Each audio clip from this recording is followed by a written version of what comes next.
Thank you. I'm going to call this meeting to order, the first meeting of the Budget Committee in this year 2023. So we will begin with the land acknowledgement. We acknowledge that we are on the lands of the Anishinaabe Nation. This spot where we gather is the traditional land of the Three Fires Confederacy, the Ottawa, Potawatomi, and Ojibwe. We also recognize that this land is now home to the Delaware Nation. This land was settled through the McKee Purchase Treaty of 1790, and we, as beneficiaries of the treaty, must recognize our responsibilities, including our collective responsibilities to the land and water. Do we have any disclosures of pecuniary interest, direct or indirect, for the open session agenda items? Seeing none. I want to welcome everyone here this evening. So this will be a little bit different process this year as we move to the four-year budget. I do want to thank in advance EMT and the budget team for all their work getting us to this point. And as we all know, this is very much the draft budget. So at this point, after we see the presentations and do our work away from here, it will be this budget committee's responsibility to finalize the budget. So we'll have lots of opportunity for community input before that process begins. We'll put those dates up on the board as well and make sure that anyone who wants to come and do deputations is well aware of how they can do that and how you can reach out to your budget committee members. So with that, we'll start the evening with a presentation. So I'll turn it over to the CAO, Michael. Thank you, Mr. Chair. So I don't have a lot to say, just a couple of preliminary comments, and then I'll turn it over to the budget team. You know, budget's it's a big part of what we do. We spend a lot of time on budget. There's a lot of effort. We get to know each other really well and spend a lot of time in a small room.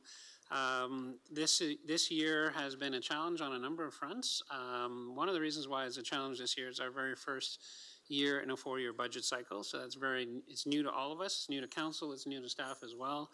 It's a good learning experience. I'm sure that as we get into successive four-year budgets, we'll get better and better at it. Also, new technology this year, which made it even more challenging, I think, for the budget team.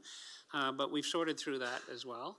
I'm really pleased with the budget that the staff is presenting. Ultimately, it's council's decision, but a lot of work has gone into recognizing that these are tough times. A lot of people that are struggling out there. Inflation is a big part of what we have facing us, not just in our world. All of us individually have inflation. We all know what it's like to go buy groceries these days, and everything costs more. And we're no different that way. We have to buy a lot of the same services. We buy food as well for our residents at RVG. So we're very much buyers of goods and services, and so we've seen those costs go up astronomically. There is hopefully some good news over time, which is hopefully the inflation rate will go down, and that's something that you'll hear we built into the budget. We can only hope that the forecasters are right on that front. We have done our very best to make sure that we continue to provide the services at the level that we provide. There's really no service reductions. There's a couple of areas where there's some minor service improvements. And I'm really proud that we've been able to do that and present a very responsible number. You'll probably hear from the budget team that we're one of those municipalities that actually get to budget early on. That's something I have to say that Chatham-Kent does really well. Maybe we're not as good with our year-end numbers, but I tell you, when it comes to the budget side, the fact that we're having these discussions in November, many municipalities don't pass their budgets well into sometimes even the second quarter of the next year. So the fact that we're here today is great, but it also means that we don't always have full visibility of other things, like how are other municipalities doing. So at this point in time, we know that there's a number of municipalities out there that are looking at numbers that people have never seen before, double-digit tax increases, those types of things. We can't present that to you with certainty yet because many of those municipalities, first of all, their council hasn't made decisions yet, but their staffs have been in conversation either through the treasurers or through the CAOs. So it's going to be challenging budgets right across the province. So with that context, I just ask everybody to keep that in mind. Our budget also, as typical, has, an opportunity for council to continue to put money aside for infrastructure. I'm not going to preach on that. I think that's something that you have done and subsequent councils have done, and it's made a difference. And we need to continue to make that difference. So with those preliminary comments, I really have to thank the budget team, and I appreciate the chair thank the SMT, the EMT, but there's many people that are involved. It's not just the folks that you see here. There are many folks behind the scenes that are involved in putting together the budget, and we ask a lot of them. And I just want you to keep that in mind. Not that it's glamorous in the first place, but I just want to make sure that those other people get recognized for the hard work that they do in terms of putting effort into the budget. So thank you, Mr. Chair.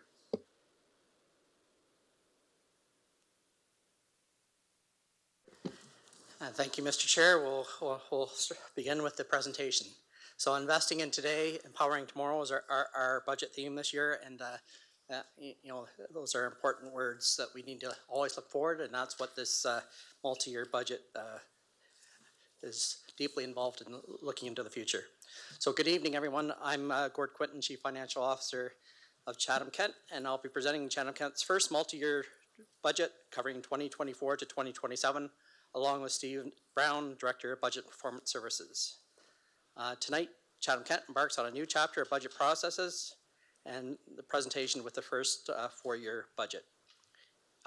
So where we came from in 2020, Council voted to move forward with the multi-year budget, and since that time, the budget division staff have been hard at work implementing new software and processes to ensure that the multi-year budget will be provided to Council and the public with the open and transparent information they desire, while meeting Council's directions to launch this first multi-year budget in 2024. And I congratulate the entire budget team on this monumental task and the thousands of hours it took to bring it where it is today, but also staff throughout the organization that bring ideas and innovation through the budget process up to their executive management team members and to us tonight.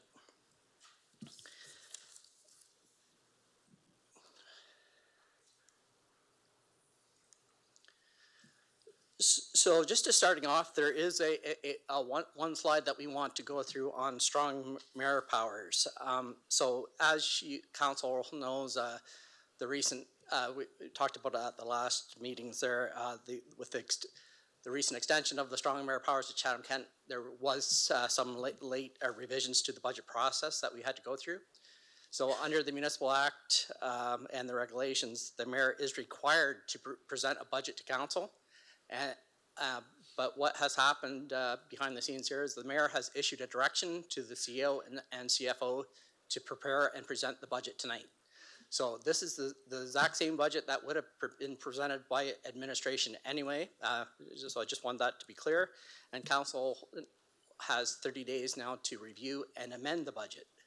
Once Council has completed its review and amendments to the budget, the motion passed by Council will no longer be to approve the budget. It will be, rather, it will be to pass a motion to end its review of the amendment process. And then there will be a 10-day time period for the mayor to veto any amendments, and the mayor can shorten this time period if he does not want to veto any amendments. If the mayor does veto any amendments, Council will then have 15 days to attempt to override any vetoes, but a 2/3 vote would be required. So, this is the regulations or processes that we had to bring to you tonight. This is new, but you know how our mayor has made it clear to Council and to staff that he does not plan on using the strong mayor powers, but the legislation here, we want to be very clear tonight of what the actual process is and what the mayor's options are.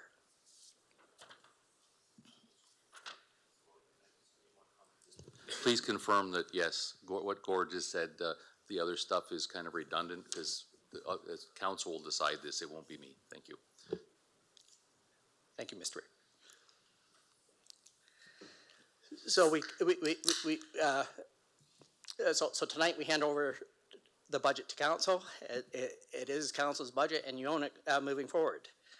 The the multi-year budget process began in the spring of 2023 with council providing budget direction to staff.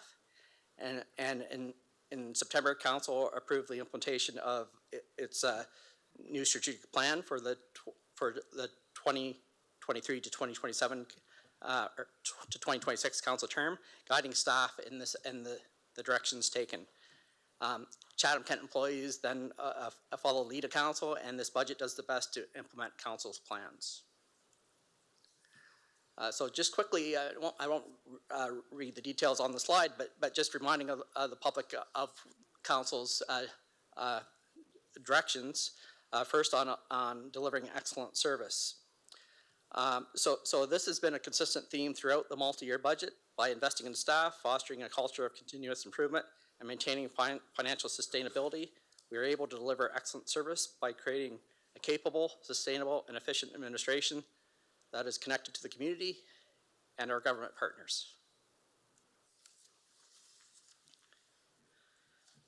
Growing our community is our second priority by reducing barriers for affordability and attainability of housing, ensuring ample supply of available service land, and implementing strategies to attract, retain, and expand business and a skilled workforce. We'll be able to grow our community and with our focus on housing, infrastructure, services, workforce, and business expansions. Promoting community safety and well-being is the third priority.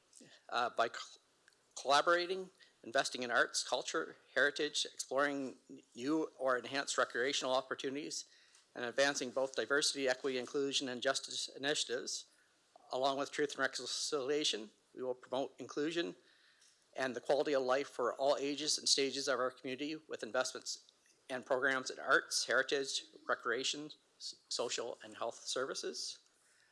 And finally, we have ensuring environmental sustainability by enhancing community resiliency to climate change impacts, promoting community transition to a cleaner energy future, improving sustainable mobility, and leading by example to reduce our climate footprint, and increase resiliency of municipal operations by ensuring the environmental sustainability of Chatham-Kent, by preserving the natural environment and reducing our own carbon footprint. I'll now get to the fun stuff and turn it over to Steve Brown.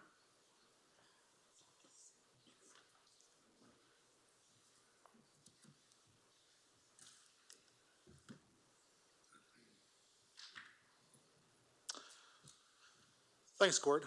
Tonight we'll provide an overview of the multi-year budget process.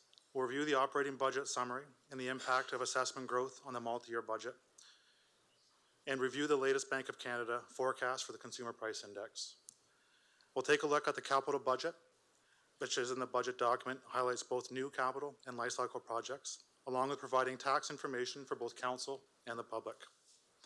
Gord will finish the presentation by sharing information on Ontario municipal financial sustainability and the budget next steps before turning it over to any citizens or organizations who would like to provide deputations to the Budget Committee. So 2024 marks the beginning of Chatham-Kent's first multi-year budget, which covers 4 years, from 2024 to 2027. Over the next few slides, we'll quickly highlight the benefits, the key inputs, and processes for multi-year budgeting and the annual update process. Multi-year budgeting has many benefits, including aligning Council's strategic plan and long-term goals and objectives to funding plans contained within the budget. Residents and taxpayers are also faced with greater certainty in the direction of taxes, along with the implementation timing of Council's strategic plan. As Chatham-Kent strives to become more transparent with taxpayers within the budgeting process, multi-year budgets will allow greater transparency with any changes that are proposed within the budget spending plan. And multi-year budgets also provide capacity to focus on continuous improvements that may increase municipal efficiencies and reduce costs. So while many of the key inputs remain the same for multi-year and single-year budgets, there is a greater transparency on the alignment of Council's strategic plan to business and funding plans identified through the budget. A focus needs to be placed on the programs and services that are desired by the residents in Chatham-Kent and the service level that is required. This year, we launched 2 budget surveys allowing opportunities for the public to voice their input. The first survey was launched in May, which was prior to budgets being developed by departments. The second survey, which was launched in October, was meant to gauge the public's input on any services or programs which were identified for changes within the budget. Later in the presentation, we'll look at a few highlights from the survey results, but the full details results are available on Chatham-Kent's website. An important element of multi-year budgeting is the annual update process. The budget updates will include any potential changes as budget amendments. The budget updates provide for an opportunity to adjust budget and provide flexibility for circumstances that may require funding or resource adjustments. While the Municipal Act allows for municipalities to adopt multi-year budgets, it also states that those budgets must be readopted annually to allow for any budget changes to ensure a balanced budget. The budget includes a 0.5% annual tax increase in 25 to 27 for investments in the Chatham-Kent's tax rate stabilization reserve. This funding is for unexpected events and tax fluctuations caused by either one-time or base expenditures, such as contract increases above the budgeted amount, new council initiatives, and changes in economic conditions, to name a few. Following Chatham-Kent's multi-year budget policy, there are 3 classifications of amendments that can take place. The first type of budget amendment for the multi-year budget is new council direction. Council sets the priorities, and if any new or changed direction requires a change in business plans or budgets after the multi-year has been approved, it will come back to council as a budget amendment. The second type of budget amendment are cost drivers. Over the last several years, we've had to deal with the impacts of COVID-19 and subsequently significant increases in the rate of inflation. These would have been unanticipated changes in the economic conditions that would have had to come back before council for consideration of a budget change. The third type of budget amendment are those that are created due to new or change in regulation. Examples of items that fall into this category of budget amendment would be changes in provincial or federal funding for areas such as public health, employment and social services, housing, or even our Ontario Municipal Partnership funding. Linking council's strategic priorities to the departmental business plans and subsequently the adoption of a 4-year budget creates an integrated, long-term approach aligning council's strategic priorities to funding plans for their implementation. It can't be stressed enough that the implementation of a multi-year budget is not a one-time exercise, but one that must be reviewed and adopted annually through the annual budget update process. Switching to a multi-year budget provides the residents of Chatham-Kent with greater certainty of their future of taxes, along with the implementation timing of council's strategic plan. With a significant change that Chatham-Kent is embarking on as we move to our first multi-year budget, we understand that the residents may have questions on how the changes will impact them. We have developed a frequently asked questions guide, which has been posted on our website, and we will continue to update this as questions are received. With the implementation of Chatham-Kent's first multi-year budget, we did have a short video developed, which is posted on our website and provides a brief description of how multi-year budgeting works. And I'll play that now.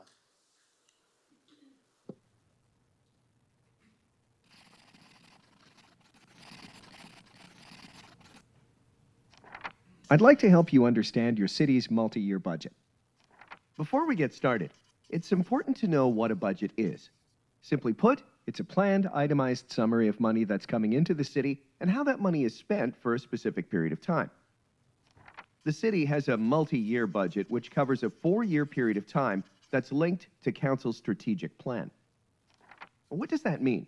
When a new council is elected for a 4-year term, one of the first orders of business is to develop a strategic plan. This plan identifies council's vision, mission, values, and strategic areas of focus for their term in office. Most importantly, it identifies the specific strategies the council will fund and deliver over their term.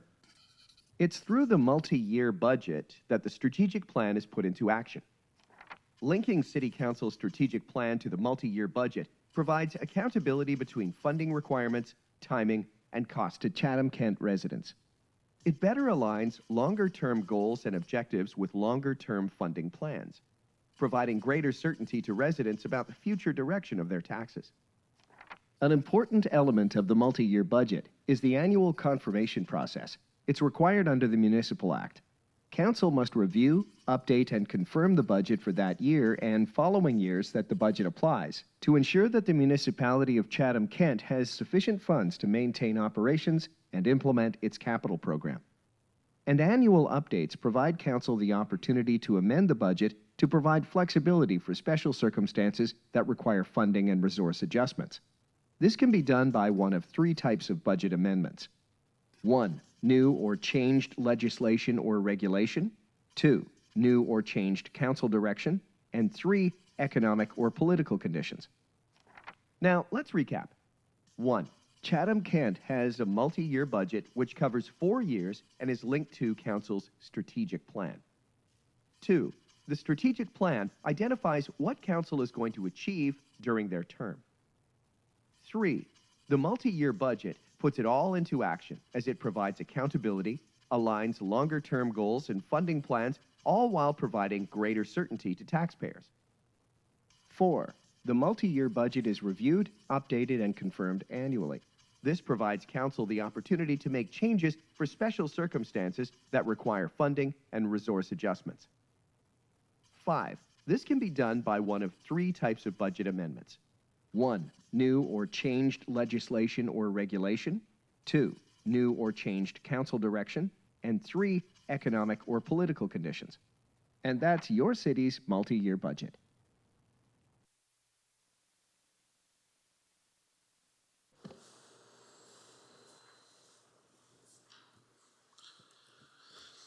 Chatham-Kent's annual budget survey is an informative way for staff and council to learn about the community's priorities for spending and which services they identify as most important. This year, 2 budget surveys were launched through Let's Talk Chatham-Kent. A total of 595 responses were received across the 2 surveys, and the full results are available on Chatham-Kent Municipal Budget website. One of the questions posed to residents in the surveys was around debt. Approximately 2/3 of respondents supported the use of debt to fund new builds and life cycle projects. 35% of the survey responses received said that debt should not be considered to fund either new builds or life cycle.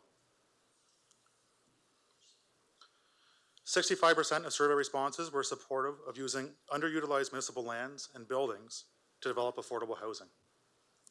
While there has been a significant usage of summer day camps offered by the municipality, 80% of those surveyed supported increasing summer camp fees for all users as long as there are subsidies available to support families with a financial need.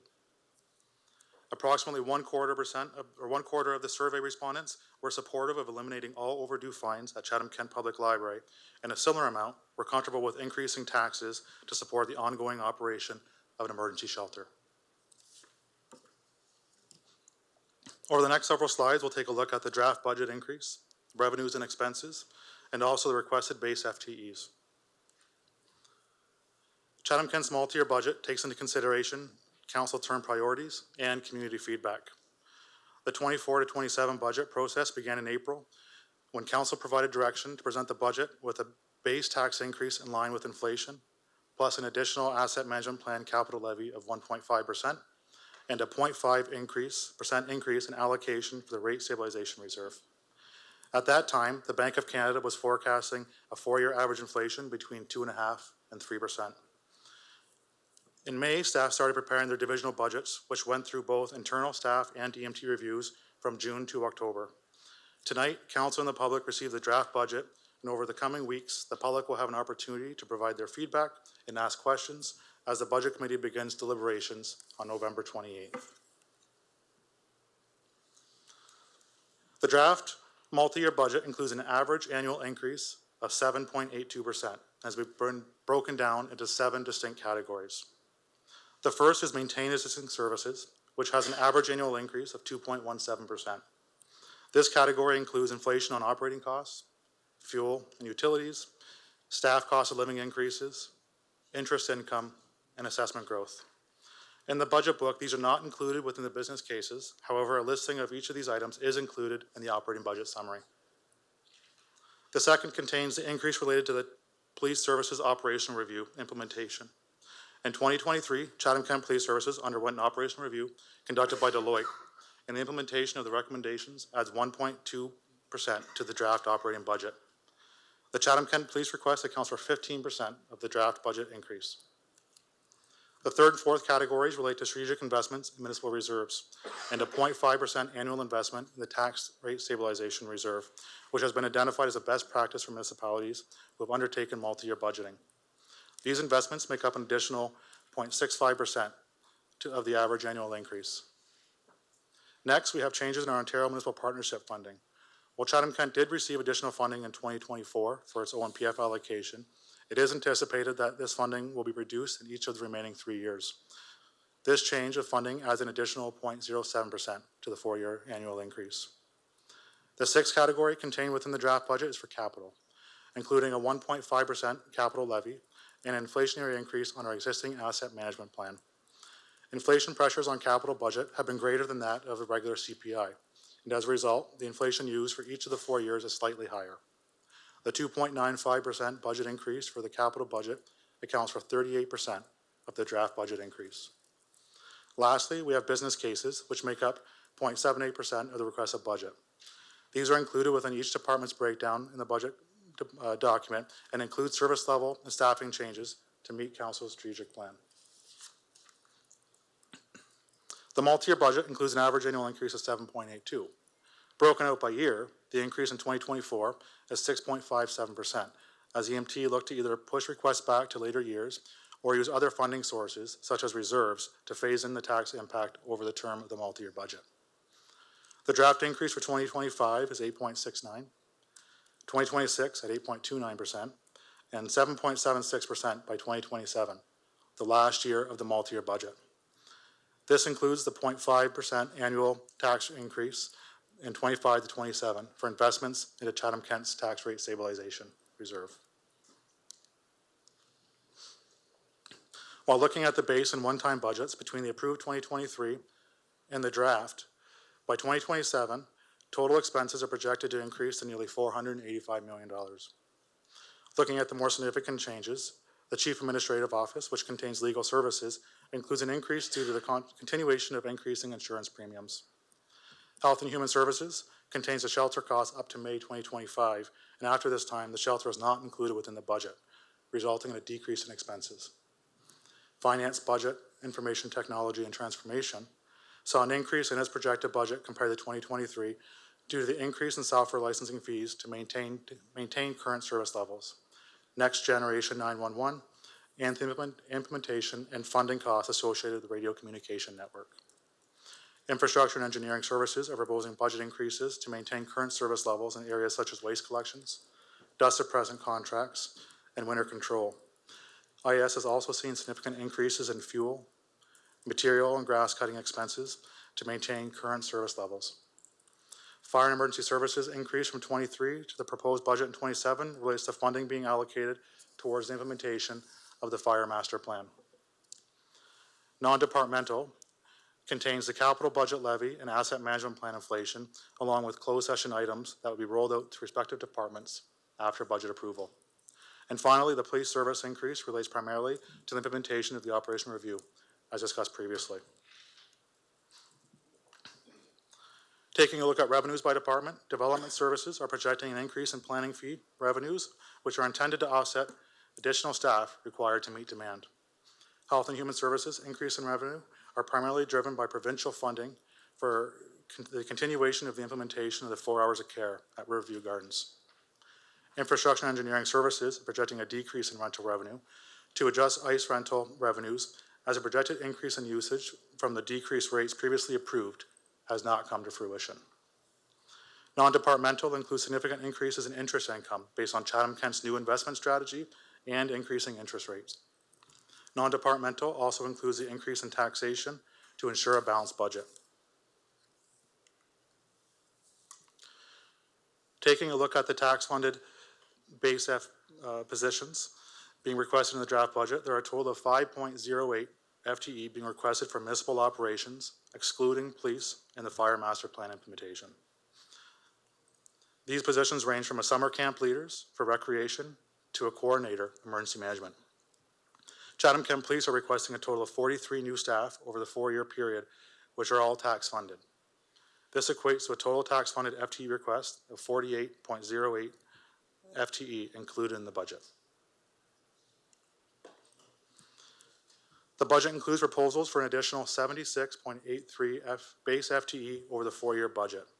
The 48.08 FTE for municipal services, including police, that have a tax impact that were discussed on the previous slide, and the rest of the positions were funded from other sources, such as provincial funding or reduction in one position in favor of another, as the needs of the community and the organizations change.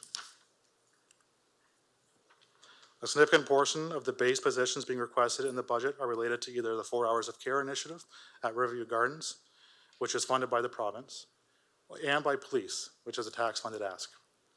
The 4 Hours of Care staffing request accounts for over 40% of the overall FTE requests that are included in the budget.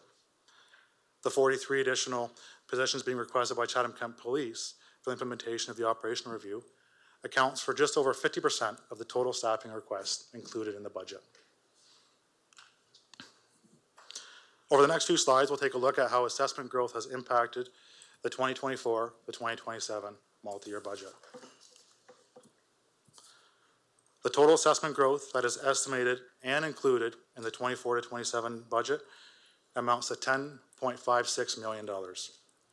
Following the council-approved assessment growth policy, the first 1% of total assessment, which equals $1.9 million in 2024, increasing to $2.4 million by 2027, goes directly towards lowering the tax rate. The assessment growth over 1% of total assessment is allocated towards business cases submitted by departments during the budget process, which have seen an increased cost as a result of that growth. These business cases are included under each division that had a request for the use of these funds and have been recommended to council for consideration.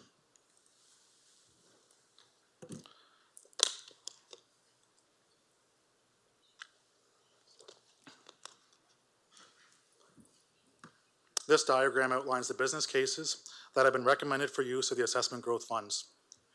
This diagram is also included in the draft budget document, and the business cases for each of these items are included under the division which requested the use of these funds. Each of these requests can be attributed to an increased cost related to growth, from a portion of the Chatham-Kent Police Services Operational Review, CK Fire and Emergency Services Fire Master Plan implementation, to smaller items such as the library page at Wheatley Library and increased waste management transfer station hours. The assessment growth being included in the 24 to 27 multi-year budget is lower than we had seen in the 2023 budget, but is still in line with the 5-year average. With the increase in interest rates seen in 22 and 2023, and the successful CIP program providing tax incentives to commercial, industrial, and multi-residential properties, we do anticipate that growth will continue to level off during the multi-year budget until the CIP tax incentives start to expire during the next multi-year budget cycle.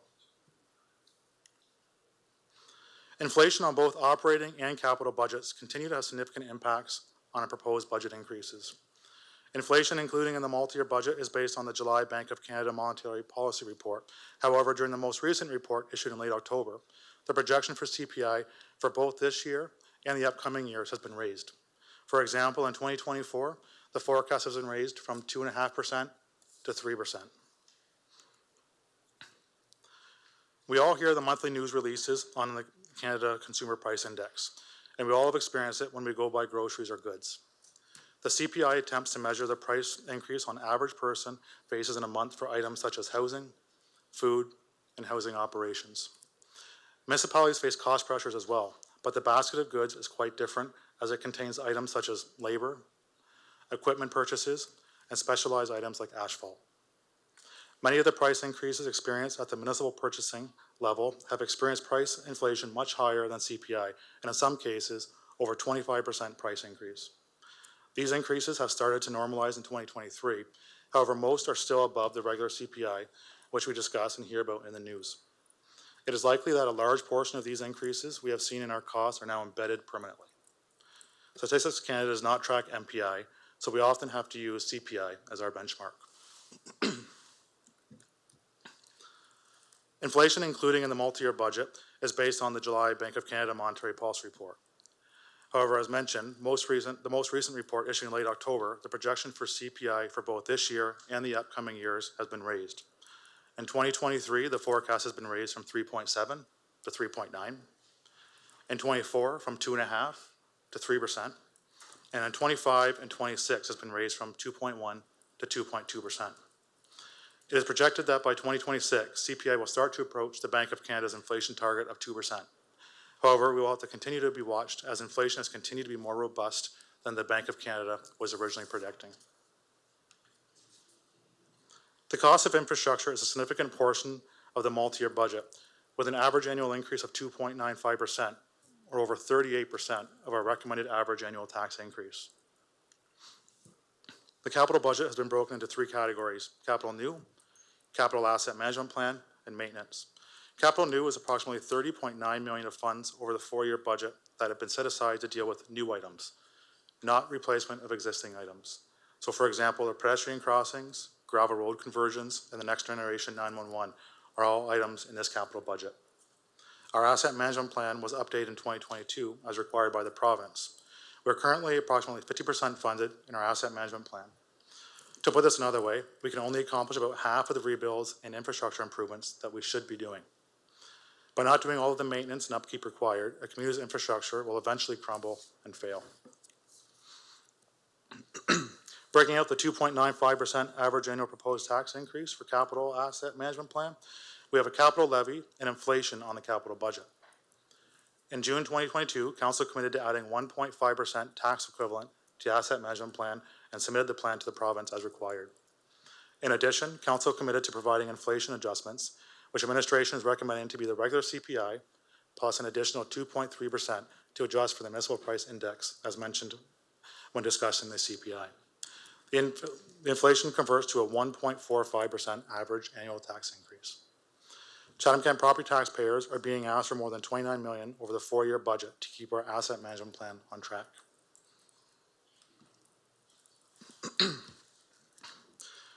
The 24 to 27 draft multi-year capital budget invests in these high-level categories.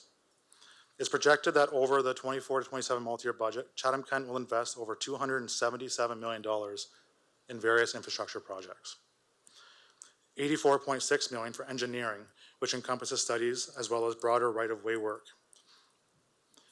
$83 million for roads, which is replacement or maintenance of road surfaces such as hot mix resurfacing, road crack sealing, and guardrail replacements. $72.6 million for bridges, which is the replacement and rehabilitation of various bridges throughout the municipality. $18.5 million for recreation and parks, which is the maintenance or replacement of facilities or equipment at arenas, parks, pools, and cemeteries. General government, various replacement upgrades and repairs at municipal facilities such as fire stations, libraries, the cultural center, and review gardens. $4.5 million for transportation, which is the implementation of various pedestrian crossings, intersection improvements, and various traffic signals. And $4 million for social housing, which is various social housing building upgrades such as roof and window replacements. The full details are once again in the budget book, and you can find the details on the projects plan for your area. Over the next few slides, we'll take a look at how tax policy impacts taxes, property tax information, and municipal comparators. Chatham-Kent's large size and geography presents numerous challenges to the municipality and the overall budget. This slide highlights the many areas where Chatham-Kent is unique and the reasons why it's difficult to compare Chatham-Kent to other municipalities. While Chatham-Kent only has 0.7% of the Ontario population, we have over 20% of the municipal drains in Ontario and 5% of the bridges. With only 44 people per square kilometer to pay for all of the infrastructure and services, there are significantly less people to pay for those same services versus places like Windsor and Sarnia. Because of our large geography, we must also maintain and staff 10 arenas, 11 library branches, and 11 public works garages. The budget process determines the overall financial requirements of the municipality, while tax policy determines which property class will pay what share of the overall financial requirements. Tax policy is presented to Council in April and provides recommendations on tax ratio changes, which in turn may shift a proportion of the tax burden from one property class to another. Of the 5 items listed, Council has control over the first 2, the approved tax levy or budget and tax policy. The education tax rates and many other property tax ratios are determined by the province. While the municipality has flexibility to have lower ratios than prescribed by the province, we are not able to have tax ratios that are greater than that prescribed. For example, the province prescribes a limit for farm tax ratio is 25% of a residential property. However, currently, Chatham-Kent has the farm tax ratio set at 22%. Tax policy also takes announcements from the province, such as education rates, and new legislation, such as tax ratio limits, in determining how much of the total tax requirement each property class will pay. The larger proportion of property taxes collected within Chatham-Kent come from residential properties at 63%. This is followed by commercial at 16% and farm at 11%. The proportion of property taxes collected from residential properties remains similar to that in 2022. One of the most common misconceptions that residents have is the impact of property reassessments.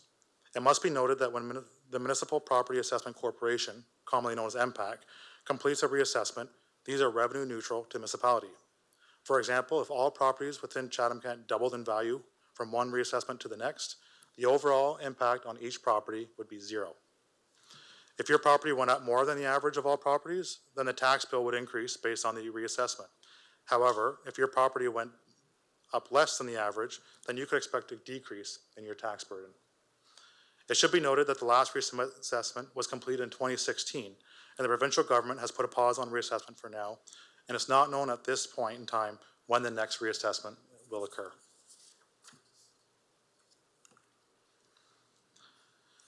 The estimated total average tax bill for Chatham-Kent residents, including the education portion, was below the provincial average for large municipalities in 2022. This is comparing a similar type of property across the municipalities as calculated by the BMA Management Consulting in their 2022 municipal study. In fact, Chatham-Kent had the lowest tax burden on a single detached bungalow of all municipalities with a population greater than 100,000. The ability to pay is estimated using average household income, which varies for each community. This is an important check in determining the affordability of property taxes. BMA Consulting also computes this affordability check in their 2022 municipal study. For the average household in Chatham-Kent, property taxes represented 4% of the estimated income, which is in line with the provincial average in Chatham-Kent's comparator municipalities. The average residential taxes is calculated from all residential property types and differs from the singular property type that was discussed on the previous slide. Since 2010, Chatham-Kent has made significant progress in lowering its overall tax-funded debt. At the end of 2023, there was $6.3 million in tax-funded debt outstanding, made up of public housing, the John D. Bradley Center, and Riverview Gardens. Including the PUC debt, which is funded by water and wastewater rates and not taxes, Chatham-Kent has a total debt outstanding of $28.8 million at the end of 2023. If no new debt is issued, tax-funded debt will keep falling, and by the end of 2032, there'll be no debt outstanding. And with that, I will turn it back over to Gord.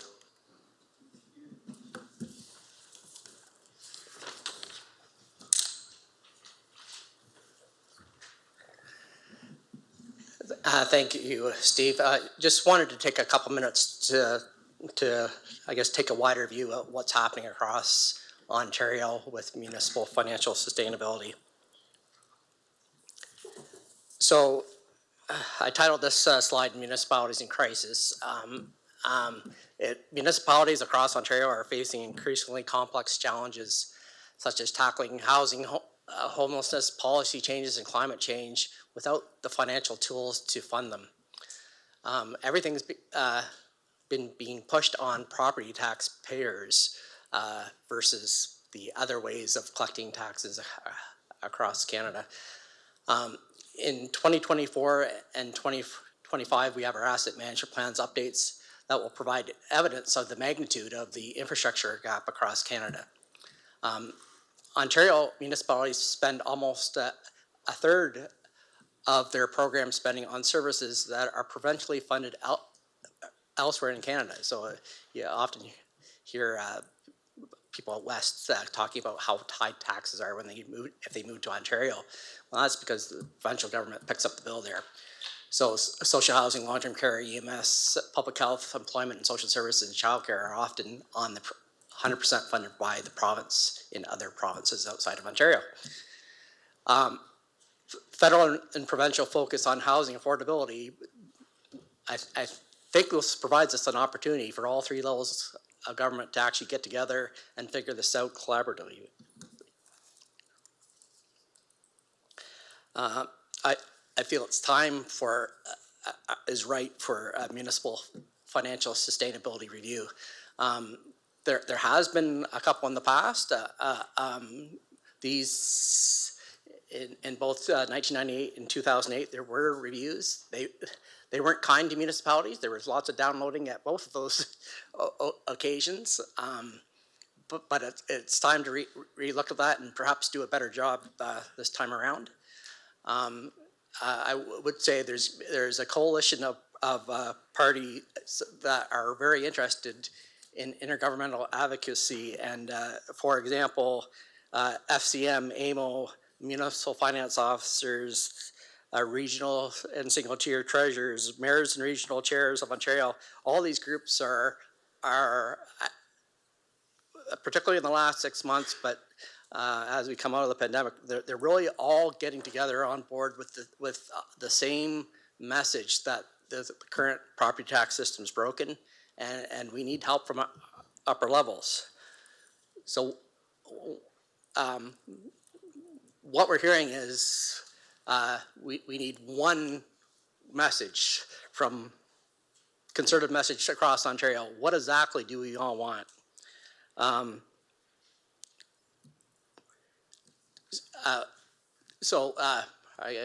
think I mixed a line, but we need to develop the key financial data and have one source of truth. Asset management plan is a good example of that upcoming, where it's getting more standardized across Ontario and across Canada. What do all of us across the province want, and from who? What do we want from the federal government, and what exactly do we want from the provincial government, or from ratepayers with new revenue tools? You'll hear of perhaps in the news of City of Toronto asking for their own sales tax. I'm not suggesting that here, but a share of the HST or some other sources of revenues to municipality would sure be help property taxpayer. So the goal here is to get detailed explanations of what we want, how large the ask is, and exactly how we'll meet the key strategic goals of all levels of government. So, in the end, there's one taxpayer, and the problems that we're seeing is a lot the same across Canada. So we need to work not just locally, but across the province and across all levels of government to find a solution.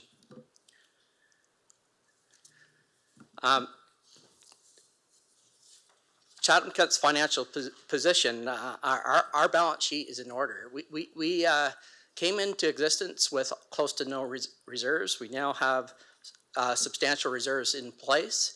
And as Steve just showed a couple of slides ago, we've basically eliminated most of our external debt over the years. However, our assets are aging. And with the asset management plan well underway, there was a presentation at the November 6th council meeting, sort of kicking it off with council. But with that work, it's going to update our infrastructure gap, have council involved in figuring out appropriate levels of service, and we'll really be able to show collectively as a province how large the problem is. That is now an option for council. It wasn't in 2010 when we had $162 million of debt on the books. Now it is an option for council, particularly for new assets and for growth assets. Now that development charges in place, at times you need to issue debt and have development charges pay that back over time. So there will be a debt presentation at the November 27th council meeting, and I guess another thing to remember is, as Steve mentioned as well, that we've had a very successful community improvement plan that's brought a lot of development across the municipality, residential, commercial. We see it everywhere. A lot of the tax revenues from those constructions, there were tax grants approved by council going back, and so a lot of those new assessment revenues you won't see until the next couple multi-year budgets, depending on what type of project it was. So adds to sort of the stress that's on this current multi-year budget. So in conclusion, all municipalities are facing very large tax increases for the rest of their terms of council. We're seeing many in double digits, and certainly the majority in the range of what we've delivered tonight. Chatham-Kent is ready to support growth, and we need our partners in upper levels to step up to the plate to help us through some of the stresses we're having. Upper level financial relief will take data collection, substantial lobbying, and a coordinated message and cooperation at all levels. But particularly, it's going to take time. I don't think we're going to see much help in the short term. There might be some announcements for specific projects come through. But for example, the asset management plan, we're collecting all the data between 24 and 25. I wouldn't expect to see announces from the federal government till 26, 27, 28 anyway, and we know there's elections cycles in there as well. But hopefully with new revenue tools, a return to approximately 2% inflation and an increase in upper level funding, the 2028 to 2031 multi-year budget cycle will be more reasonable to property taxpayers. A lot of that keys in on, are we still responsible for all the services that we are having to pay for now, and do we get help with our funding our asset management plans? So near the end of the presentation now, so available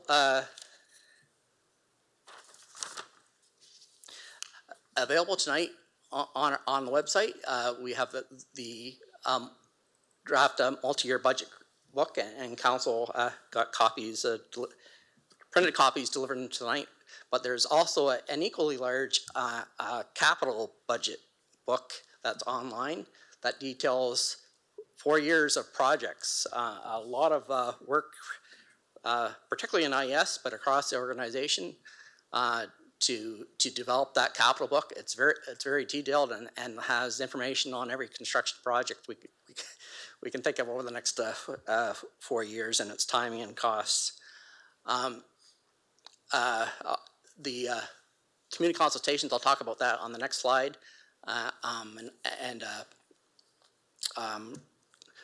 Residents are encouraged to visit the CK Let's Talk budget page to provide feedback and ask questions. I did want to mention that the Police Services Board is currently finalizing information and will be providing a presentation to regular council at a special meeting of council on Tuesday, November 21st, before coming to the budget committee to present just the budget condensed presentation on November 28th. We also have employment and labor relations closed session presentations that will be presented to council on later that week. So with some more community consultations,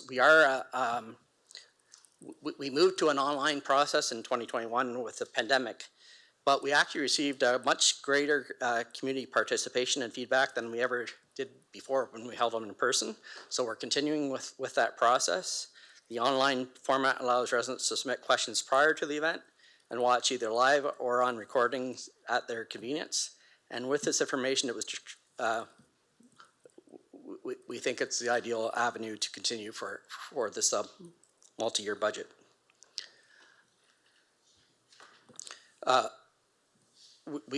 We have scheduled 2 Facebook Live events, one on Wednesday, November 22nd at noon, and on Thursday, November 23rd at 7 p.m. And we've provided these different times to provide CK residents with an opportunity to not only learn about the budget, but to comment and have their voice heard. And the next steps for council is the 28th and 29th and 30th of November at 6 p.m. We'll be continuing our budget committee deliberations. And and if we don't make it to an end point there, we have December 5th and December 6th set aside if needed. Deputations by citizens, we have some deputations tonight, but we also welcome deputations on our first night of deliberations on November 28th. And with that, that's the end of our presentations, and I'll turn it over to the clerk for the deputation section. Thank you. Just a reminder, rules of decorum at a council or committee meeting. The Municipality of Chatham-Kent supports open meetings that welcome debate of public policy issues in an atmosphere that is inclusive, has integrity, civility, fairness, and respect of differing points of view.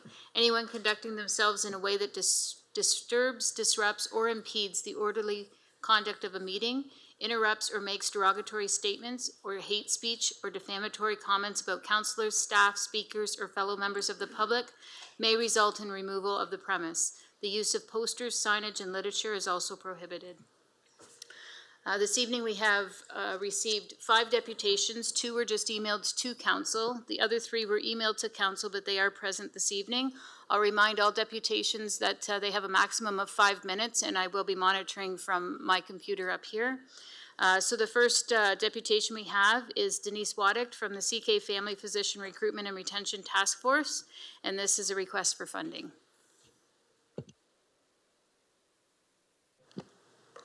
Good evening, thank you. I'm Denise Waddick. I'm the Executive Director at Thamesview Family Health Team. I'm also the co-chair of the Family Physician Recruitment and Retention Task Force, which supports recruitment efforts of Thamesview Family Health Team, the Chatham-Kent Family Health Team, Tilbury District Family Health Team, and the Chatham-Kent Community Health Centers. And before I start, I do want to say congratulations to the Blenna Medical Health Foundation and their new Health Hub, a partnership with the Chatham-Kent Family Health Team, and it's wonderful projects like this that will help us attract new doctors to our community. Okay, so recruitment to date. Since we launched the task force in 2020, we've been successful in recruiting a total of 15 family doctors. Of those recruits, 60% of them came from our local residency training program. We project 6 strong leads for 2024. Since onboarding our recruitment coordinator in March of 2022, we've generated leads from job fairs, recruitment events, and referrals, and we have over 150 potential candidates at varying degrees, which includes our students, residents, and experienced physicians. However, we, along with the rest of the province, continue to struggle to meet the needs of our unattached population and those who are looking to retire. Over 2 million Ontario residents do not have a primary care provider, and almost 21,000 CK residents are still without a primary care provider. Chatham-Kent needs 14 additional primary care physicians. We have 19 family physicians currently that are nearing or above average age for retirement. There are currently 11 job postings in our family health teams in the CHC, so we really need to recruit and retain approximately 30 or more family doctors over the next several years. And since I submitted this slide presentation, I've learned within the last couple of days that we will have 4 physicians that will be leaving our community through retirement, 2 at the Chatham-Kent Family Health Team and 2 at the CHC.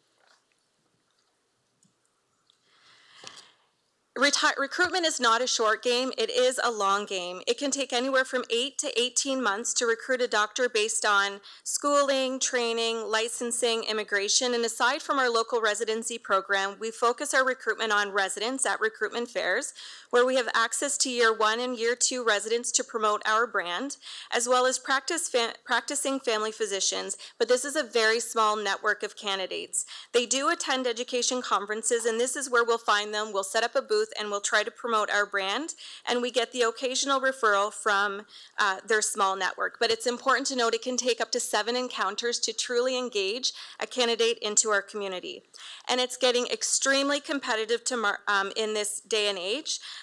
We are learning that communities are offering larger financial incentives, upwards of $100,000 per recruit to their community. The lowest incentive that we know that exists outside of us is $20,000. In Chatham-Kent, we offer $10,000 per recruit based on the funding that we receive. Our neighboring community to the north, they offer $25,000 per recruit. But now that the task force is established and we're more structured, we're hoping the multi-year funding will allow us to review and strategize the funding and see how we can capitalize on that so we can stay competitive within the market. Important new information to share is that there's about 1,000 would-be Canadian doctors that go to medical school outside of Canada, popular in Australia and Ireland, because they have more spots available. And some more information to note is that in March 2023, the CPSO, they created a change that allows US and UK board-certified physicians to apply directly for their license, so they no longer need supervision or have to write additional exams, and that's a big game changer for us for recruitment, and that's fairly new. So we've recently joined forces with what's called the Southern Ontario Physician Recruitment Association, which will make international recruiting affordable through partnership and networks. So with continued funding, this will allow us to attend more job fairs, strengthen our relationships with local and regional residency programs, advocate for residency spots in Chatham-Kent to increase, and promote the program to medical students. We want to build on global repatriation of Canadians who are studying abroad, and we want to be able to attract doctors who are practicing in the UK and US. We look to build on relationships with local businesses and community partners to seek additional financial sponsorship to add to the municipal funding, because we know coming together as a community will keep us competitive and keep us successful. So please accept our request to Council to continue to fund the Recruitment and Retention Task Force at the rate of $100,000 per year in support of ongoing recruitment and retention efforts to ensure that Chatham-Kent residents have access to a primary care provider. And this is just a historical breakdown of our budget, of how we've spent it in the past, but we look to rework this so we can make that $100,000 go further and recruit additional physicians. Thank you. Thank you, Denise. 5 seconds left. Good job. Next speaker is Mike Komisky for the emergency shelter, and on deck is Yvonne Toma.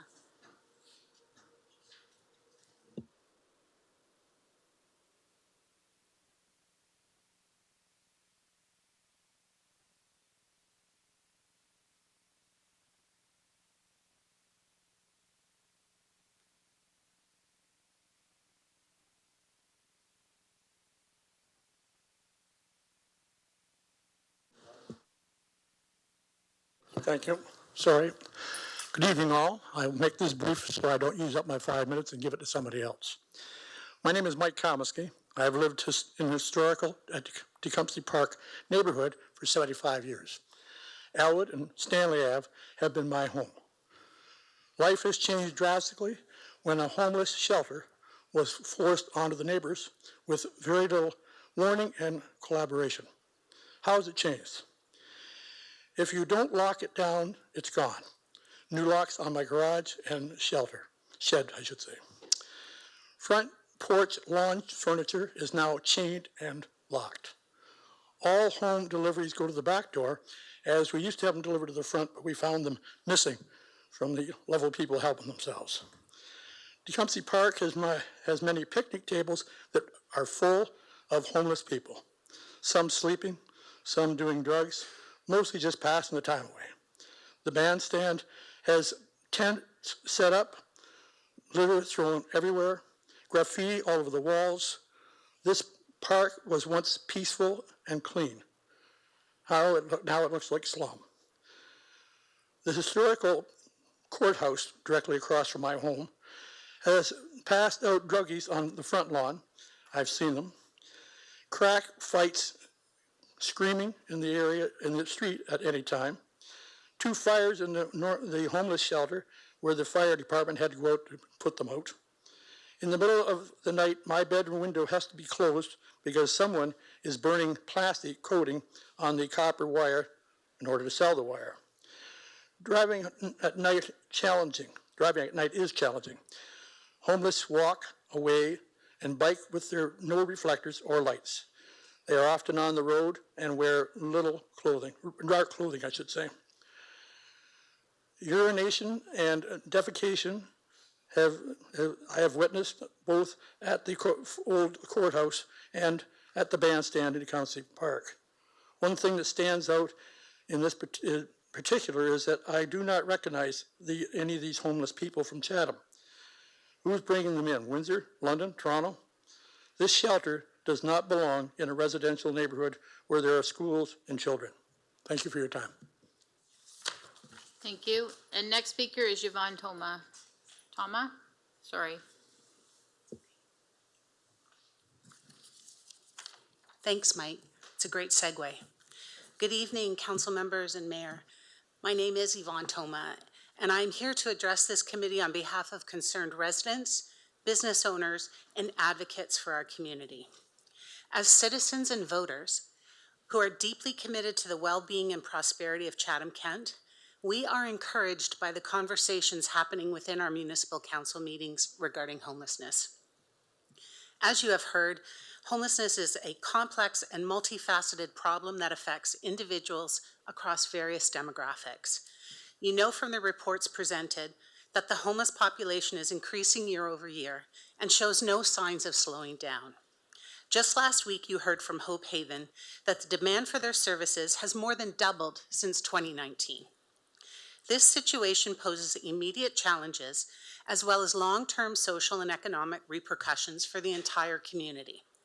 We personally see and feel, as Mike attested, the impact of unhoused in our neighborhood and have come here tonight to ask for your support.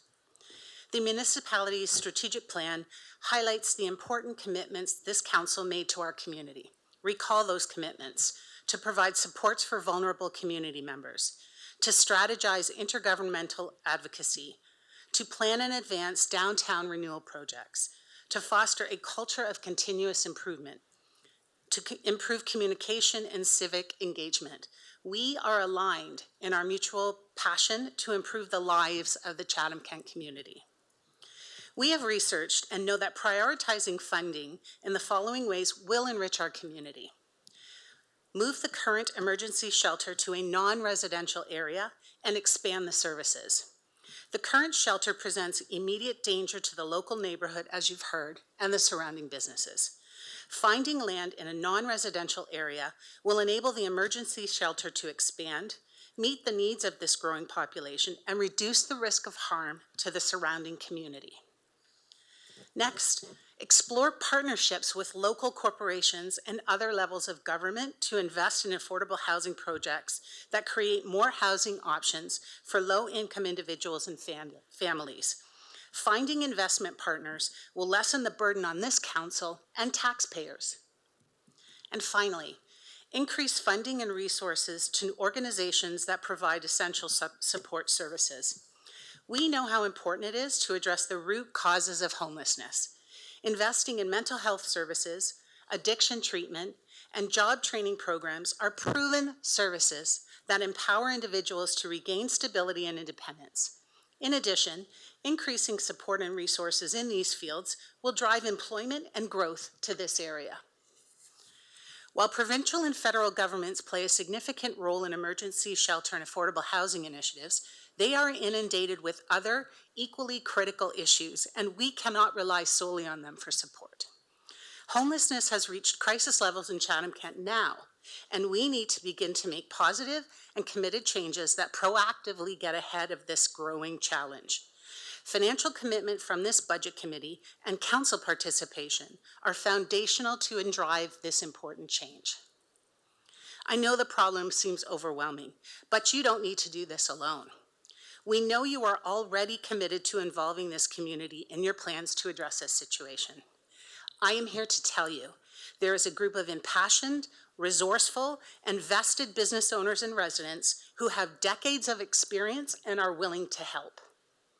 Partner with these groups and other not-for-profit organizations to leverage their expertise and their resources. Together, we can form a coalition that will proactively build a stronger, healthier Chatham-Kent that will thrive and grow. Imagine the possibilities. Thank you from the Boardwalk Executive Committee, the Tecumseh Park Neighborhood Association, and the Downtown Merchants and Residents. It's great to be heard. Thank you.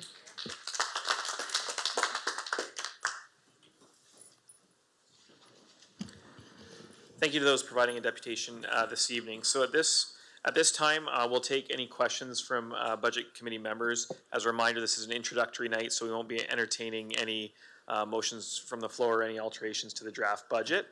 So I have a couple questions. We'll go to Councillor Crew, then Councillor Sakachi. Thank you, Mr. Chair. I don't know, Gord or Steve. This is just, I'm just trying to figure out how this is going to work. So are we looking at the average? So it was 7.62, was that the number? 7.82, that's the average for the 4 years, right? So is that what we're going to increase if we were to vote today and pass it, and that was the increase? So would that be every year 7.682? I don't want to say 8. But, or are we deliberating on each year? Through you, Mr. Budget Chair. So we'll be talking about averages, so it's the 7.82. But with that being said, at the end of the day, we're approving 2024. 2025 through 2027 has to come back annually for an update. But when we're talking about averages as council's making their decisions, we'll be providing two numbers. One, where that 7.82 ends up, and then the other one is where 2024 ends up. So we'll always be providing that update, but for the most part, we'll be talking about averages, and that's about the 4-year average. So it's the 2024 budget number is the 7.82. So the 6.82. Now, see, look, I want to jump in a whole number. The 2024 budget is 6.57. Right. And the 4-year average is 7.82. Okay. So it would be that first year that you work at whittling down or adding to whatever council chooses to do. So in the budget document, everything is there for the planned for the next 4 years. So as you're making decisions as the budget committee is making decisions on what they would want to move forward with, it will impact not just 2024, but it'll impact the future years as well. So that's where we'll always be providing the 4-year average as well as the impact for 2024, just because once you approve the budget, 2024 is approved, but you do get the opportunity to revisit 25, 6, and 7. Okay, so 2025 comes. We can only look at it for those three priorities? So the three priorities is the multi-year budget policy that was approved by council. With that being said, they are pretty broad categories. Okay. And most things that council direction, for example, is one of them. So if council were to come with something, Different direction. it would fit in there. Okay. So it's pretty broad. Okay, thank you. Steve, could you maybe put up the slide that encompasses this year's proposed draft budget? Just when we're talking about those separate years and what we'd be looking to approve this year. That might be helpful to see. And maybe can you review what we're seeing there on the slide?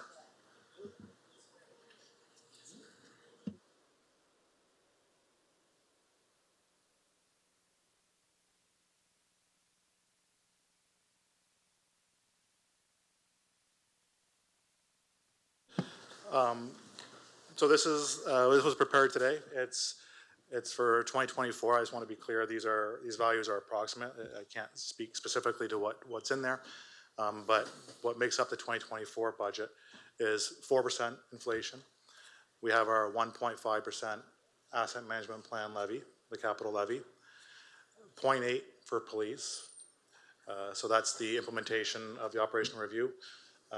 Doesn't include their inflation, which is over in the general inflation, and then other, which makes up 0.27. So this is really when you're looking at the 2024 number, this is where you're starting at. Again, 2024 is the lowest of the 4 years because EMT did make a lot of decisions to be able to ease the tax burden and phase it in. Thank you. Councillor Sakachi? Thank you, Mr. Chair. I appreciate you did a really good job, actually, Mr. Brown.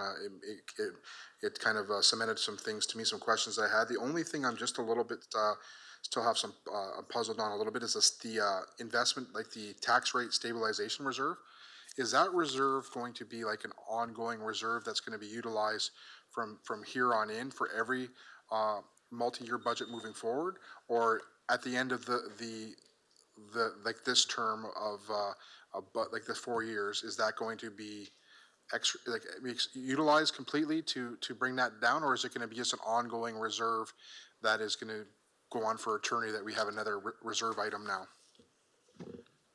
Thank you, Mr. Budget Chair. So the reserve will be ongoing, but it may not be 0.5%. So as we look to implement our first multi-year budget, 0.5% is a pretty standard number and a pretty safe number that you want to use. But for example, if after 2027, we haven't used that reserve, you haven't had to dip into it, then we may not need that 0.5 moving forward. So we'd be looking at lowering the potential amount into the next multi-year. Sorry, can you just repeat it? Is it 0.5 that you're saying? Is that what you're? So it's in correct, it's 0.5, but there's nothing in 2024. As 2024, we're pretty clear on what's going to happen.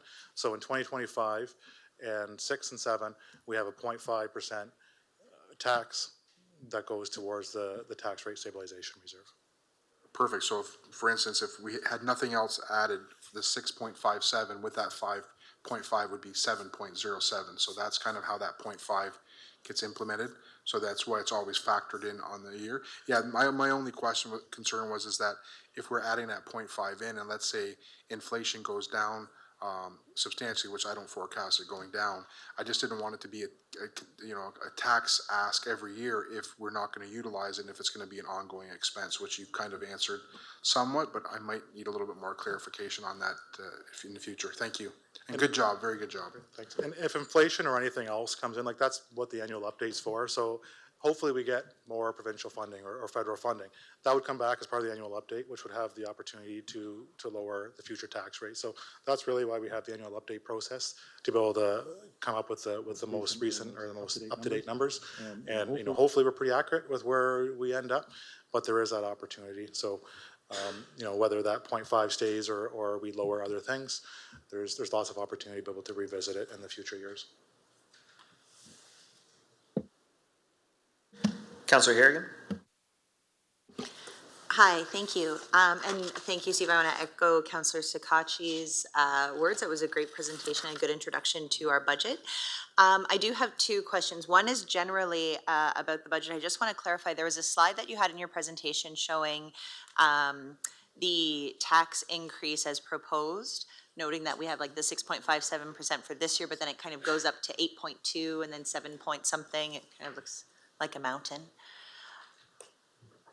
And when you were presenting, I just want to make sure I didn't mishear, but did I hear correctly that we are, I'll use very layman's term, potentially kicking some costs down the road to help taxpayers, quote, ease into the higher tax increase that maybe we're not used to due to all of the things that you shared in your presentation?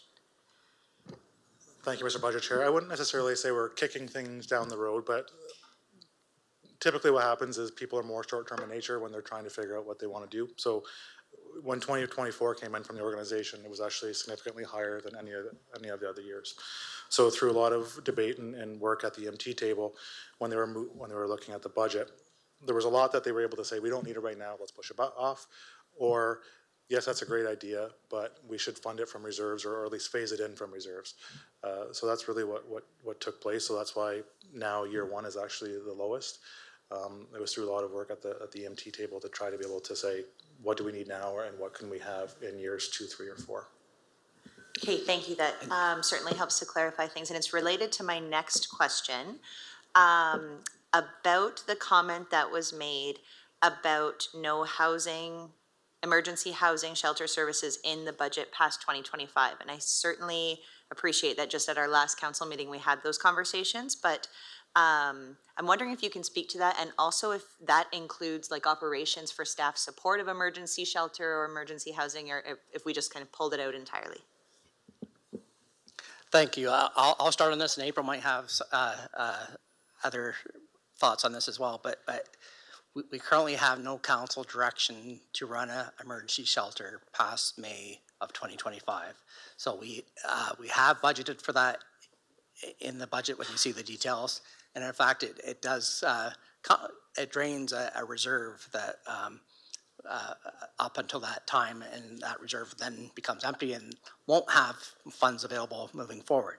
So that would be a prime example of why we need the tax stabilization reserve, because there's the things that we don't know yet when putting together this budget. We don't know what council's direction will be.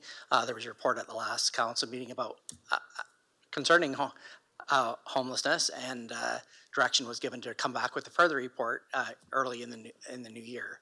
So that's a prime example of what will be a 2025 budget update item, and we will, and depending on what's decided, how big, is there a capital ask, all those parts of that will have to be incorporated into that 2025 update. So decisions still are made on Monday nights, I guess is what I'm getting to, that will impact these annual updates. And that's where the change in council policy directions still come through to that annual update process. Great, thank you. And then, do we know offhand what the current amount that we are spending on emergency housing is in relation to the budget by percent or total dollars? The emergency shelter is an approximate number of $2 million to operate. Okay, I guess and maybe I'll just share with council, and then, okay, so as a follow-up question, would you need a motion then during budget committee if we wanted to proactively put a placeholder for emergency housing in our budget, given we just recently had that council conversation about solutions and some of the deputations and things we're hearing in the community? Again, I'll defer to April if you have anything to add, but there's a lot of decisions to make between. I don't think we need that type of motion for this budget because we have funding in place for 2024. What we need is direction from council, and I would say hopefully, can we get some help from the upper levels of governments to help pay for that so that it's not all on property taxpayers. So that's where it gets into, well, how much would you ask for? And on the capital side, what do you want to build, council? And we haven't gone through that discussion yet. April? Thank you, Mr. Budget Chair. The only thing I would add is that the 4-year budget provides us with the opportunity to step back and take that time and to really look at what are the best options. And certainly the team at council last week presented that significantly detailed update on housing and homelessness. And now with the new direction we have from council, we are able to take that away. That will not be ready for 2024 budget deliberations. So we were very pleased, at least I was, I think all of EMT, looking at the 4-year budget, that we are provided the ability to still come to council and to present options as to how do we tackle this crisis. It is a crisis. And what is the best way to look at still helping our most vulnerable, getting housing built, keeping that housing affordable. All those things will come together in the report that will be coming in January, and then that will allow council that time before we get to that 2025 budget update for the fall. So right now, funding's in place for all of next year and half of 2025. Does that help? Yes, thank you. That helps significantly. I guess I'm asking the questions because I worry that the peak 8.69% in 2025 also aligns with when we've taken, or we don't have budgeted dollars for something that is one of our council priorities and certainly an important issue in our community. So I appreciate the process. I think I'm just getting used to my own comfort level with how we're approaching the budget. Thank you. Mayor, go ahead, Michael. So I just want to maybe address the comment from Councillor Harrigan. So we're a little concerned about the peak too. We did our best to try to level it out, but I agree with Mr. Brown's comments that while we're working on a 4-year budget, The public isn't used to that. And the interesting thing is, as you can see on the, don't change the slides, but the ones that showed 4% inflation, we know that inflation is still high. And so to try to bring in a lower budget in 2024, given that everybody else is stuck with a higher inflation rate, seemed to make a lot of sense. Hopefully inflation will go down for folks. I will also add, when you look at that 8.69, as Mr. Brown explained, 0.5% of that is budget stabilization. So that's there to address Councillor Crew's comment that if things happen and we need additional dollars, that 0.5% is there. So if you choose not to spend it, which I think was Councillor Scotchy's question too, then that would roll over to the following year. So you will have the ability to change some of those peaks.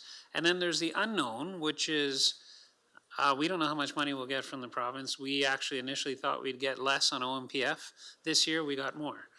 Still not enough, but more. We also don't know how much we'll get from the housing thing. We expect to get potentially 330,000, but it could be more depending on how many people participate. So that budget stabilization is there so that if we don't get, if some of those things come out as bad news, well, then we've got a little bit of a cushion. But there's hope that there will be some relief, and I agree with what April said for sure, which is we need to use this time to lobby the government. By the way, we're not the only ones. Everyone across the province is lobbying the government to try to get support for housing and for homelessness. So hopefully something will give, and that will also help us with this, with the little peak that you see there right now. So, thank you. And Mr. Chair, I'll just add one more part to your first question. You haven't had the chance to get through all 750 pages yet here. There's a lot of things in the budget that just happened in 25 are new things, whether it's a fire master plan implementation, even the police budget, which you'll get details on the 21st. There's a delay in hiring, so the costs are lower in 2024 than they are when fully implemented. We have curbside organics, and there's other programs mandated to be done down the line that are in the, will show up in 25 or 26. So that's also, once you actually go through all the details of all the business plans, you'll see why that had to bump up a little bit. Thank you. Mayor Caniff? Thank you, Mr. Chair. Steve, could you put the slide up that was previous to the, just shows the 4%, the 1.5?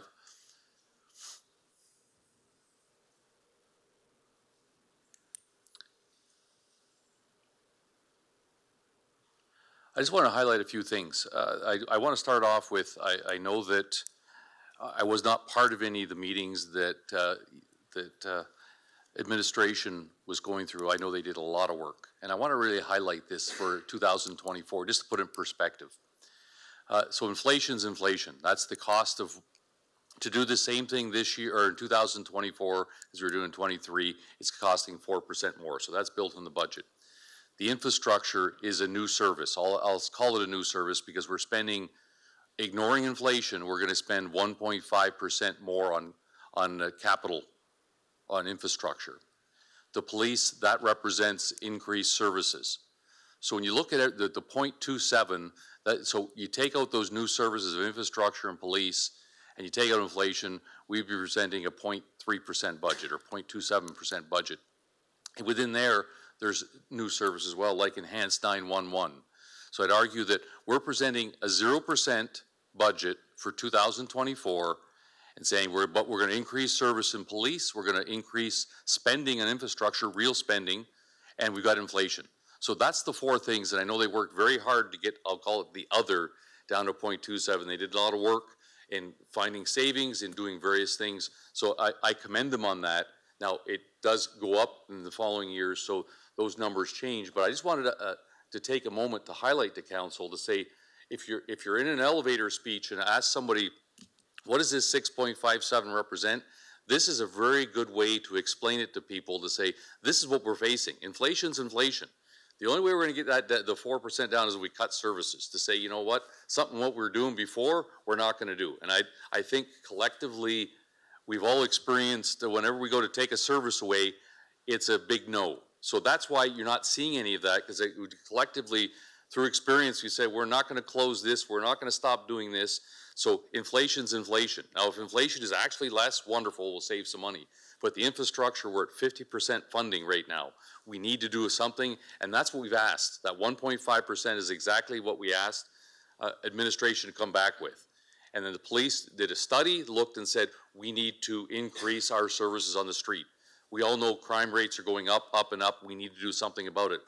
So again, that 0.27% includes some additional services, but it makes a statement that otherwise we'd have basically a 0% budget other than this. So I just wanted to highlight that. It's that speech that somebody comes up and says, what the hell, 6.57%? Well, this is what it entails. So I wanted to highlight that a little bit. Thank you, Mr. Chair.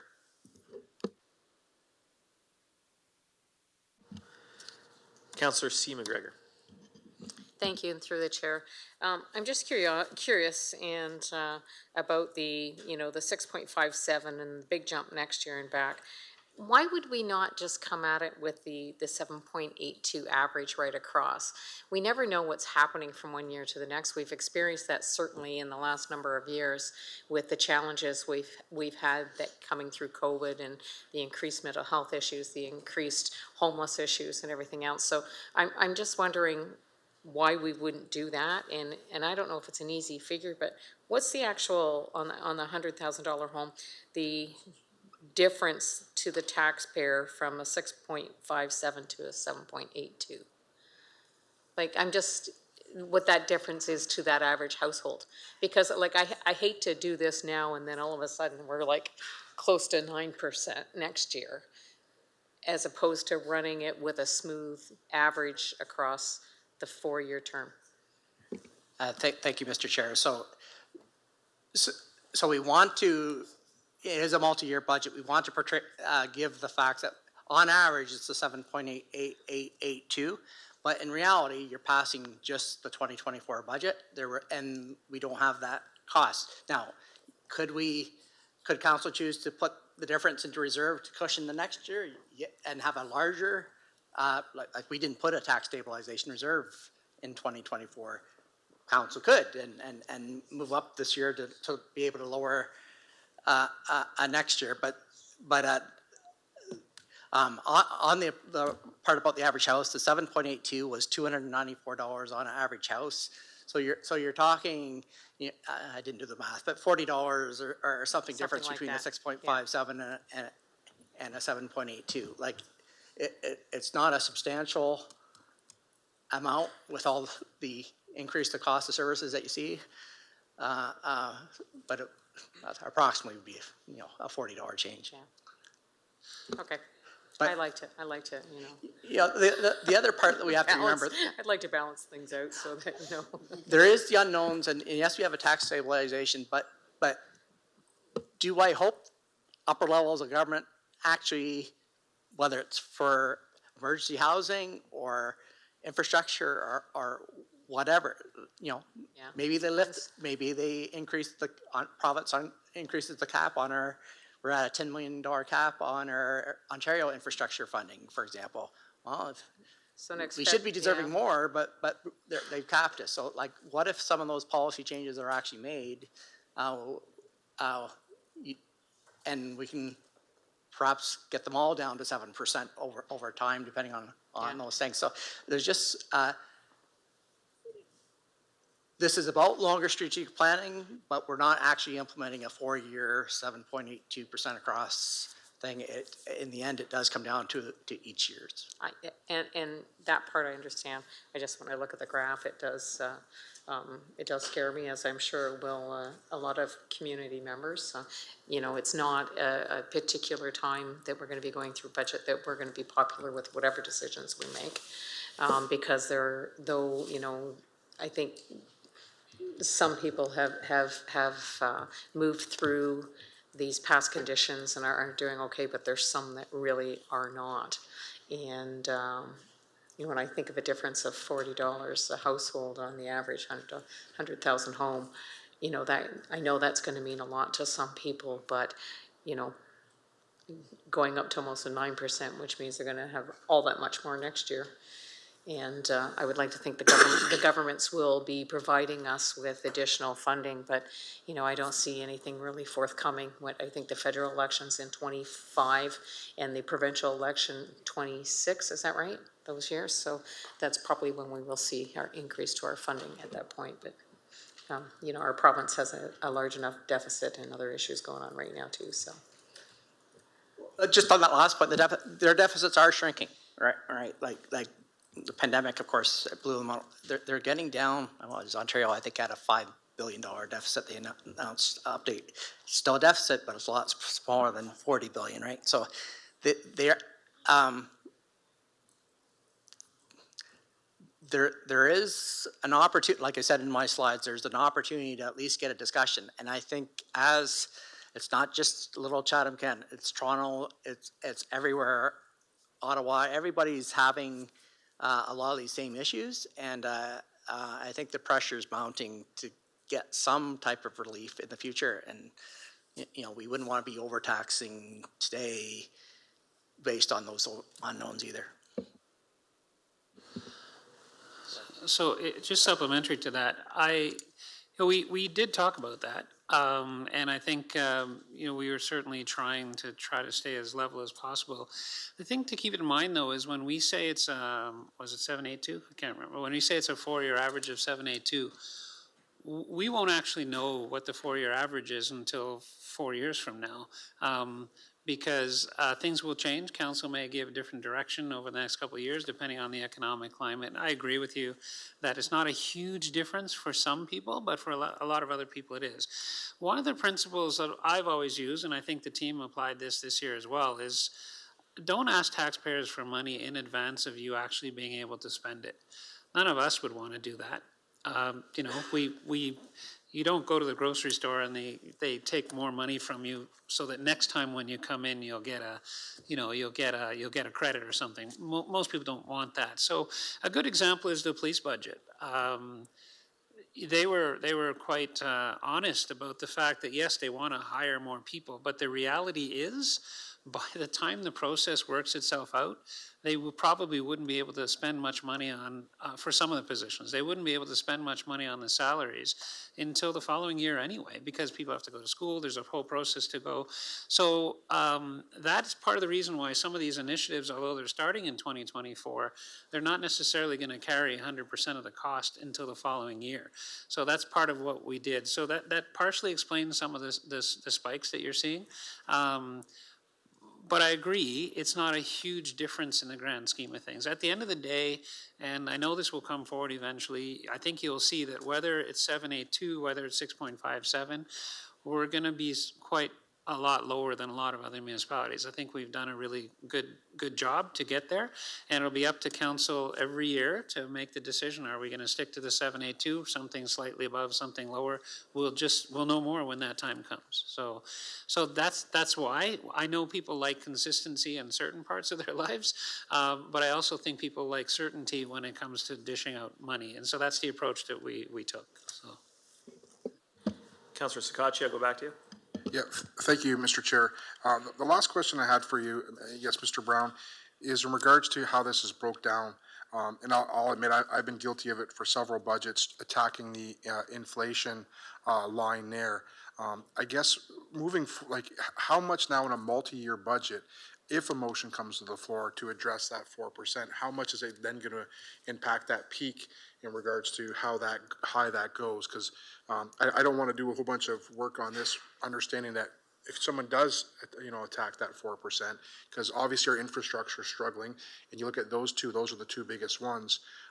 The harm that will cause to the multi-year budget if somebody tries to, let's say, put the inflation to 3%, and the impact that's going to have the next year. I think it's just better to be proactive asking that question than having a large conversation on the floor potentially next budget meeting.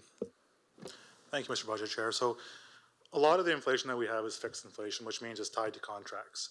Really where the variable comes in is in the asset management plan. So for example, in 2024, I believe it's 6% inflation that we have on the asset management plan. So that's the one really where in the past council has chose to cut.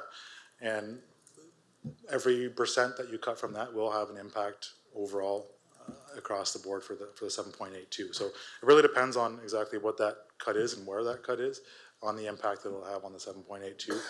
But like I said, the largest portion of the variable inflation is really tied to the asset management plan. And since a lot of our other inflation is really tied to fixed contracts. And then if, obviously we haven't seen the report yet, if there is any potential suggestions or direction when it comes up to debentures and that for new capital builds or stuff like that, would that then be factored into the next several years moving forward?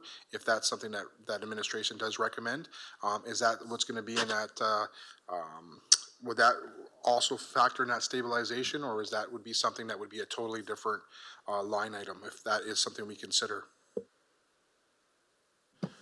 Thank you, Mr. Chair. So moving forward, if there was any debt that was issued and then we had the debt payments, it would really sort of fit into the bucket. We would come back to council through the budget updates. Here's what it is.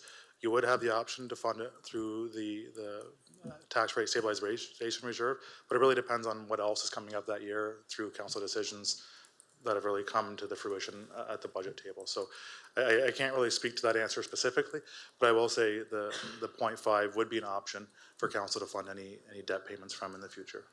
Perfect. Thank you very much, and thank you, Mr. Chair. Any other questions?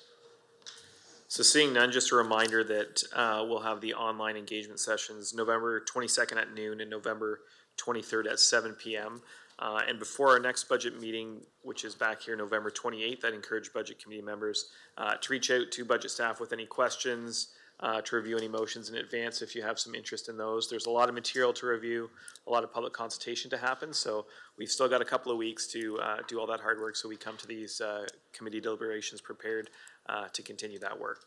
With that, we'll need a motion to adjourn, which I'll read and then look for a mover and seconder. So the motion is that this session of the Budget Committee meeting will recess until 6 o'clock on Tuesday, November 28th. As per the public notice bylaw, Chatham-Kent Council hereby gives public notice of its intention to hold public meetings and adopt the 2024-2027 multi-year budget and pass a resolution to end Council's budget review immediately following receipt of a recommended budget from Chatham-Kent Budget Committee. Such a resolution would initiate the mayor's opportunity to veto any amendments, or where such a veto is waived, result in a final budget. The Budget Committee also gives public notice of the need to meet in closed session at any time during the budget deliberation process as permitted by the Municipal Act 2001. Moved by Councillor Finn, seconded by Councillor Wright. Do I need to vote for this? Okay. All those in favor? Any opposed? Seeing none, motion passes. Good night, everyone.